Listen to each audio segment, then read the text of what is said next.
What's up, everybody? It's your favorite hero in a half shell's favorite nerd, and today we are looking at the NECA Exclusive from San Diego Comic-Con 2016 Teenage Mutant Ninja Turtles set. This is one of two sets they released. We'll be looking at the other one here shortly. And this is based off the classic arcade game design, which if you were alive during that era, you know how kind of huge and monumental it was for its day. I had to have these. I couldn't accept no for an answer, and I actually had to fight a bit with the wife in order to get them. I spent countless hours watching people play or playing this game in the arcade, and then I would spend pretty much equal amount of time once I got home trying to draw and recreate these characters as I saw them on the game. So it was really a no-brainer for me. I had to have them, and I got them. I had to pay scalper prices a bit. Not too terrible. It was around $330, and they were $100 at the show per set. So I got both sets for $330. So I paid about $160. I think that's fair. You know, I didn't have to stand in any lines. I didn't have to get any hotel room for SDCC. I didn't have to pay any admission fees for SDCC, and I think that's a fair trade-off. So let's talk about accessories. We gotta not fly through this, but we don't have to look at everything in great detail. We can kind of look at one and then sort of fly through the rest. So it came with this pizza box. This restored your energy, like your health, and it's got the pizza design, which looked somewhat like pizza, very similar to the game. And what's interesting is it looks more like pizza through my viewfinder on my camera than it does in real life, which is funny, but it's pretty much on the money. And we got some toppings on there. It's three pieces of plastic, right? So it's this piece, and then this is glued into this piece, and the pizza is glued in as well. No paint apps on the bottom one. On the top one, we have the design digitally done, and then we have the cheese. And actually, I think the cheese is the base. We have the crust and the toppings painted on. So pretty cool. Raphael comes with two holding hands for his size, and then he comes with two kind of loose open hands, which kind of serve the same purpose, so I'm not entirely sure why they did that. And then he comes with two sides. These are a bit difficult to get out of the packaging, and you put some stress on them, so just be very careful when you do it. It's this gray plastic, and then the handle is painted a darker gray. And I thought you could store it on his belt, but I guess I was wrong, which is kind of a bummer. That sucks, actually. So that's definitely a criticism so far, but that may be true to the game design. I'm not entirely sure. Then we have Donatello, and he comes with his signature bow staff, of course, and then two alternate hands, which are just kind of like the high five type of hand. And then this, which is this beige plastic or this brown plastic, and then it has this is all sculpted, painted the gray. And it might even have a light wash on it, but I don't think it does. And then we have Michelangelo, who comes with this accessory. We will go through this when we get to Mikey. And then two nunchucks. The chain sits between the two, and I think it's this beige. It might be the gray plastic. I can't tell. Probably the gray. Well, I can't. Let me see if I can't get a good look. Yeah, I'm going to say that the brown is painted on. And then the real chain, you know I love a real chain. You get two of those, and then you get two additional thumbs-up hands. And then this, which is a translucent piece, this is what it looked like when he was spinning his nunchucks. So that's cool. It does rotate here, and then it hinges as well. And then this piece, we'll go through that when we get to him. And then we have two pointing hands, kind of for Leo, two posing hands. And then two swords, which don't look like his swords as you really think of them, but that's pretty game accurate. And then it has the dark gray painted on. And his swords can be stored in here, in these pouches. We'll do that when we get to him. And oh, Mikey doesn't have storage either for his. That sucks. He stores his bow. And we'll talk about all the problems that kind of come along with that. So let's look at one for articulation, and we'll look at Raphael, because he was my favorite. We're going to take a look at all of them, but just for articulation-wise, they're all the same. It's all the same mold, with just different heads and belts and stuff. But okay, so we got a double ball peg, head to neck. So you get up to there, down to there, and then you get the swivel pretty much at the top joint because the neck is too tight where it's not meant to move. Paint wise, you have this pixelated paint, and it's 2 shades of green, plus the base green plastic, so it's 3 shades of green on the whole piece. Black is painted in the mouth, and then the teeth are outlined in black as well, which looks really good. It's hard to see, but it looks really good. The eyes are actually sculpted, like it's hard to. There's like a seam in them to show where the black is and where the white should be. And then of course the headband is sculpted, painted, and then this piece is an additional piece that's just kind of stuck in. Moving down, we have the 2 shades of green throughout, so that's the thing that continues on throughout, and the back is darker than the front, which is game accurate. So that's cool. The chest has 2 shades of this brown. It's just this pixelated in between the crevices to kind of give a sense of depth, and that all works well as well. Belt is all sculpted. It's an additional piece, and it's sat up on top of there, and then the R is sculpted as well. Paint gets a little bit wonky right there, but otherwise pretty sharp. And then I can't remember, I'll have to look, but it's probably game accurate, but if it was just the single plate with the R on there. Alright, articulation for the arms. We have a hinge. It's a disc hinge here. It's pretty limited up, and it's a tight joint. There's a lot of tight joints across the board here, especially on the arms. But then you get the swivel all the way around. But it's certainly not the best tolerance joint. But even the joint itself is painted, which is a nice touch. But it is very tight, and the last thing you want to do is break these guys because they're expensive. You have a bicep swivel, and the problem that I find is that, oh, there you go, never mind, disregard. So you get a forearm swivel as well. It was just too tight, I couldn't notice it. Then you have the extra arm band, which hides the joint, and is sat on there. It's a loose, like, I think it's a floating piece. It might be glued on. Yeah, it looks like it's glued on. You get an elbow on a single joint, which gets you 90 degrees, and then you have the wrist swivel and the hinge up and down on these, and then on his other hands it's in and out. So that's cool, but it's tight. They're tight. These are tight joints, and I may have just stressed that. So be careful. I'm pretty sure I just stressed this hinge. Be very careful. There's tight joints all around here. And for the amount that you're paying for this set, you shouldn't have that problem. So articulation is the same on the other side of the arm. Inside there we have some paint detailing for like his rib cage and stuff. That's pretty cool. And then the shell is all painted. And the paint patterns are all the same throughout. So the squares on the checkers on, you know what I mean, like the pixels on the belt, on the shell, and all that. It's all the same thing. It's all done the same way, pattern wise. Like you got 3 little pixels there, you got 3 little pixels there, and so on and so forth. So no need to talk about them on every figure. It's all pretty much the same, but they're all well done in that regard. No waist swivel that I can find. And I don't really expect them that much with Turtles anyway. But you know what? It may actually be there. Yeah, it's there.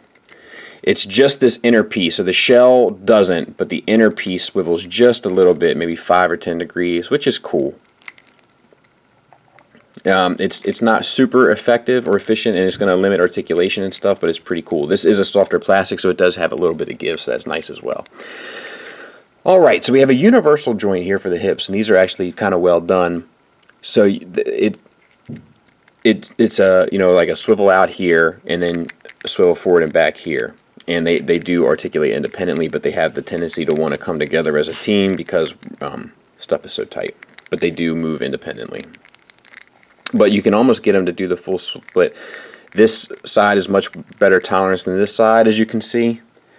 But I'm sure some hot water or something, I can loosen this one up. I just don't want to do it. And then forward to there and back to there. Double jointed knee, and the knee pad hides the seam pretty well, and that gets you a great range. And then let's see, what do we have here? We have I'm guessing it's just a ball joint for the foot, which gets you an ankle tilt down, a little bit up, and the slightest rocker, which is a little bit of a bummer. I would have preferred more of a rocker.